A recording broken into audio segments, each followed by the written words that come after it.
Aujourd'hui dans le Bitcoin, je vais faire une petite révélation. Bon, c'est un peu privé, c'est un peu personnel, mais c'est pas grave. Ce matin, ma meuf est venue vers moi. Elle a fait ouais, CryptoSauce, je crois que je ne ressens plus de sentiments. Bah, c'est parfait, hein, pas plus dans trading rentable, hein. Sur le Bitcoin en daily, on n'a toujours pas atteint cette grosse target ici de la divergence bear, donc 0,382. Le hasard fait que ça correspond actuellement pile poil à l'EMA 200 ici, donc EMA 200 combiné avec 0,382 à 46 840. On a également une résistance plus petite si on prend ce top ici. Zone danger, voilà, alors pour l'instant on se fait légèrement rejeter. Alors on peut pas dire qu'on se fait rejeter vu que c'est que des bougies bleues. Mais voilà, on a quand même eu des tiges ici qui rejettent le prix. Et pour l'instant, on continue à pousser vers le haut. Comme j'ai dit depuis très longtemps, pour moi, je privilégie au moins la target, celle que je dis avant, vers les 46 755. Sinon, niveau liquidation, les planktons sont au sud ici, vers les 43 000, 40 000 également. Sauf que ces ordres-là, en fait, ça fait déjà très longtemps qu'ils sont là. Ça fait depuis toute cette montée qu'il y a pas mal d'ordres au sud et on continue à monter. Ne pas se fier à ça parce que c'est depuis les 30 000 ici qu'on a beaucoup de planktons en bas et peu en haut et pourtant on continue à monter. Mais voilà, sachez qu'il y a un gros ordre ici sympathique vers les 43 000 et également ici vers les 40 000. Niveau sentiment overrun Twitter, j'ai fait un petit sondage, je pense que ça peut être très intéressant, je vais en faire plus souvent. Ça vous concerne pas, ça concerne votre sentiment par rapport à Twitter. Donc j'ai mis, selon vous, le sentiment général actuel sur Twitter, c'est bull, 50-50 ou bear. En début de semaine, j'ai dit quoi? Tant qu'on est indécis, donc 50-50, le prix va continuer à monter. Et une fois qu'on sera clairement bull, c'est là où ça risque de craindre un peu pour le prix. Pour l'instant, on est plus 50-50, entre 50-50 et bull ici. Donc pour moi, on peut encore monter un peu le temps que le bull monte, d'accord? Donc le bull, je pense qu'il va monter un peu dans les jours qui vont venir. Dites dans les commentaires si vous voulez que je fasse plus souvent sondage. Comme d'hab dans le trading, le but c'est pas de jouer avec nos sentiments, mais avec ceux des autres. Sinon demain le max pain price over on dairy bite, il est à 40 000. Actuellement on est à 44 600.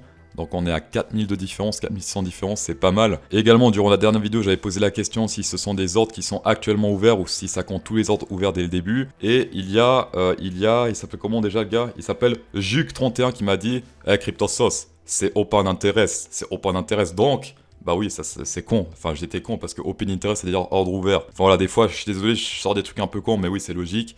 Donc ce sont bien les ordres qui sont encore ouverts et donc les ordres qui vont expirer demain s'ils ne les ferment pas avant. Voilà, donc Open Interest, ordre ouvert actuellement, dans le moment même dans le présent. On a également le FRM, donc c'est un calcul sur le revenu des mineurs, quelque chose qui est très intéressant ici sur le long terme, donc depuis 2013, enfin surtout depuis 2018 ici.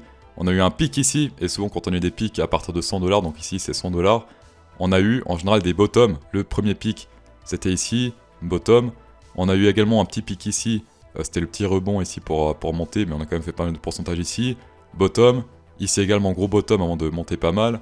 Ensuite prochain pic ici, autre pic ici, on continue à monter. Autre pic ici, alors là c'était juste avant la chute, mais on montait pas du tout, là c'était vraiment une chute précise. Nouveau pic au bottom ici, quasiment au bottom. Et là on a de nouveau un pic énorme ici qui est le plus grand depuis... Alors si on compare la taille, on va comparer les tailles. Ceux qui ont atteint sa hauteur c'était ici.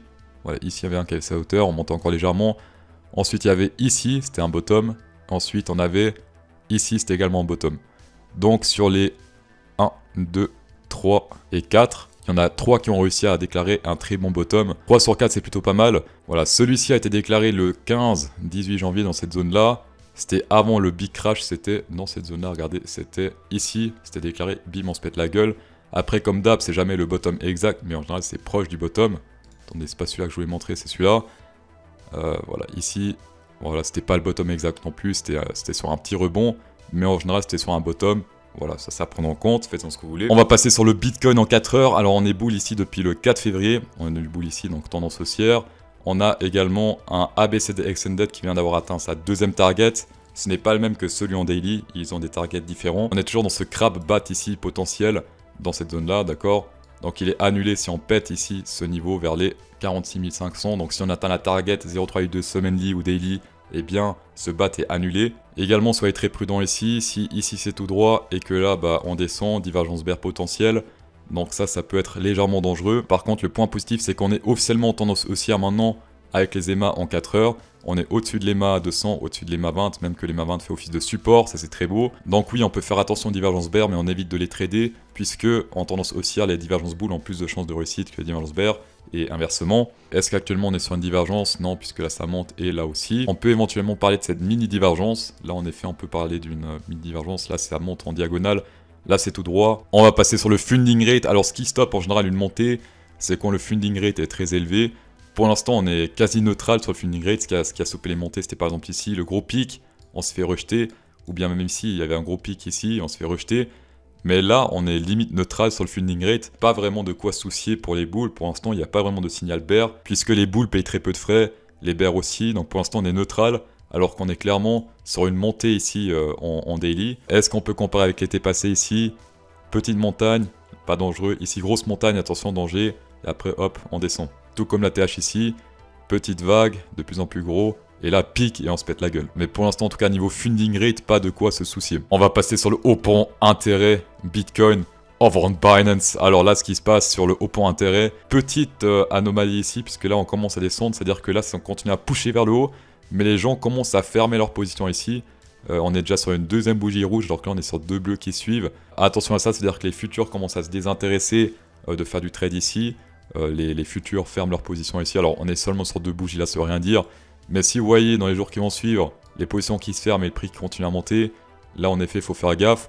Mais je pense sur les montées comme ça, il faut plus se fier ici à ce funding rate, puisque c'est celui-ci qui indique en général sur les gros pumps quand est-ce que ça commence à devenir dangereux. En tout cas là pour l'instant il dit qu'il n'y a pas de danger sur le prix actuel, sur les 44 702. Les leviers ici, qu'est-ce qu'ils font? Bah ils ont un peu peur, il y a autant de leviers au bottom que maintenant, littéralement.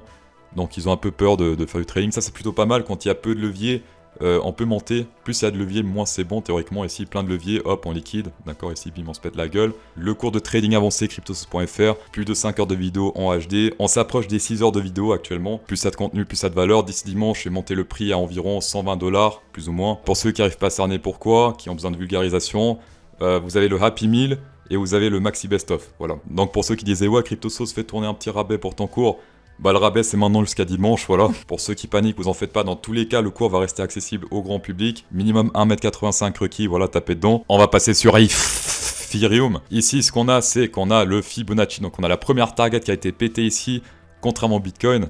On atteint la première target weekly de la divergence bull, donc 0,382. Pour ceux qui sont rentrés en bas, prenez un TP ici très important. Moi je suis pas rentré ici, j'ai pris le Bitcoin. Première target atteinte, même pétée je dirais, et même clôture au-dessus, donc ça c'est très bon.